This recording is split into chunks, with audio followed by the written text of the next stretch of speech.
GameRanks presents the 10 best new games of November 2015. We got a lot of games to cover. These are the games we're thinking about this month, so let's get started with number 10.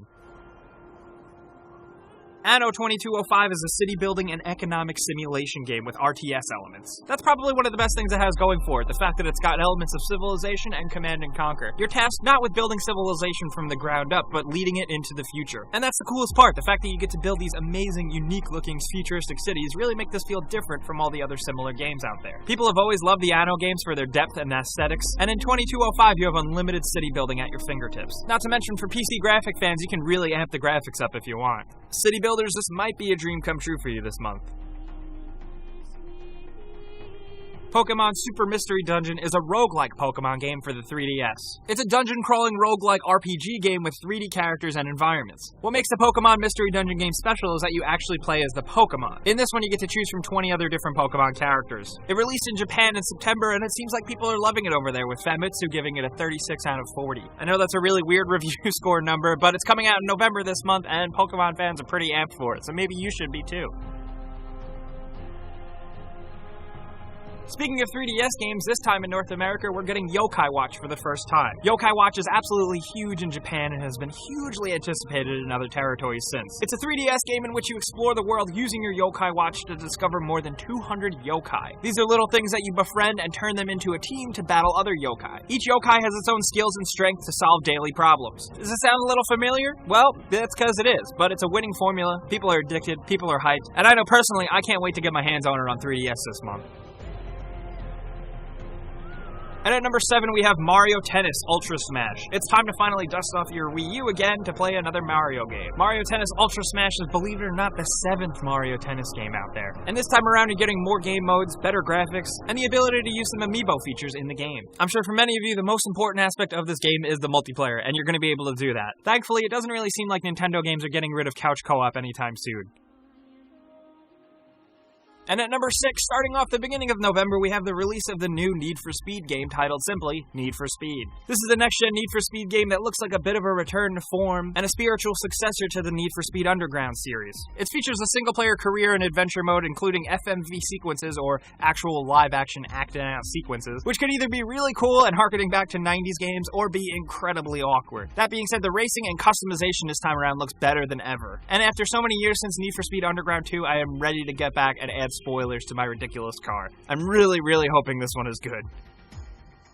And speaking of games you really hope are good is number 5, Star Wars Battlefront. Yes, what do we really need to say about Star Wars Battlefront? It's probably one of the most polarizing and divisive releases out there because so many people out there are excited for it, and so many people out there are just really mad at it. And of course, some of that anger is not without justification with the fact that the game has a $50 season pass, which is really questionable, but I'm hoping in terms of how it goes with Battlefield, they're going to be supporting this game for a long time. If you played the beta of this, you know it's a pretty simple affair. It's simple Star Wars shooting, and it feels pretty good despite some little quirks. I'm hoping that the full game is up to snuff and really awesome. And I just love Star Wars, so I really can't wait for this.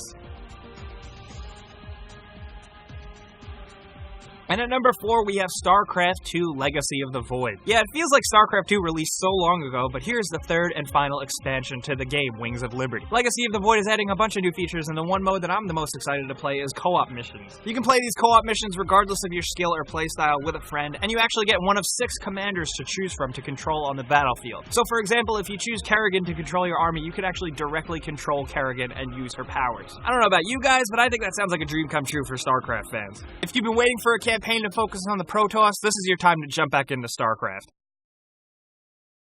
And at number 3, we have Rise of the Tomb Raider. This is, as of right now, the Xbox One exclusive that you can only play right now on Xbox, and you're gonna have to wait a year to play it on PlayStation 4. So for the time being, if you got an Xbox One, you're pretty lucky, because this game looks totally awesome. Sure, with better graphics, but gameplay-wise, with the bow and arrow stuff, it might seem like a little bit more of a rehash of the original new Tomb Raider game, but that game was absolutely awesome, so I'll take more of that. This time around, you take up a more experienced Lara Croft as she travels to Siberia and Syria in the search of some ancient hidden secret stuff. She's also probably gonna raid some tombs here and there. These games are awesome for me, and I put them right up there with Uncharted neck and neck, so I cannot wait to play Rise of the Tomb Raider. And at number 2, releasing this month, we have Call of Duty Black Ops 3. You know, believe it or not, there's actually a lot of things to be excited about with this new Call of Duty, because number 1, the single-player campaign continues that weird, crazy, convoluted Black Ops story, this time even farther in the future. And this time around in multiplayer, you get more of an added sense of movement and traversal, similar to Titanfall and how you could run on walls and jetpack around. All the new movement, traversal, and multiplayer suite features are great, but the thing I'm really excited about this time around is the bigger, fleshed-out zombies mode. There's even more things to do, more crazy characters and story and voice actors, and I can't wait to jump into it. Here's hoping Call of Duty Black Ops 3 is awesome, because I thought Advanced Warfare was pretty boring. And at number 1, the game we're the most excited about releasing this month, you guessed it, Fallout 4. What can we even say about Fallout 4 anymore? We've been talking about it for so long. It's exciting. This time you get a dog, you could build your own stuff, you can build your own shelter, you explore a post-apocalyptic Boston, Massachusetts area, and it seems really cool. I don't know if you guys got your hands on a Pip-Boy edition, but I know I did. I'm very excited to slap my phone into it and play along during the game. And Fallout 4 really just seems like it's in the making to be a great predecessor and follow-up to Fallout 3 and New Vegas. Just more Fallout, more good stuff. I'm all about it. Are you as hyped as me for Fallout 4? Let's talk about that in the comments. But last but not least, we also got some bonus titles, including Hard West. We've also got Night Squad, the PC game finally releasing for Xbox One this time around, and Rodea, the Sky Soldier for Wii U and 3DS. These are the games worth paying attention to this month. We gave you a list. We want to know what you guys think about them down in the comments. What game are you looking forward to the most? Because there's a lot on here. There's Battlefront, there's Tomb Raider, there's Fallout, there's some heavy hitters on this list. So definitely let us know. If you did have a good time with this video and maybe learned about a game or two coming out, click the like button. And seriously, if you're new around here, subscribe, because we put out videos every single day. But as always, thanks for watching, and we'll see you guys next time.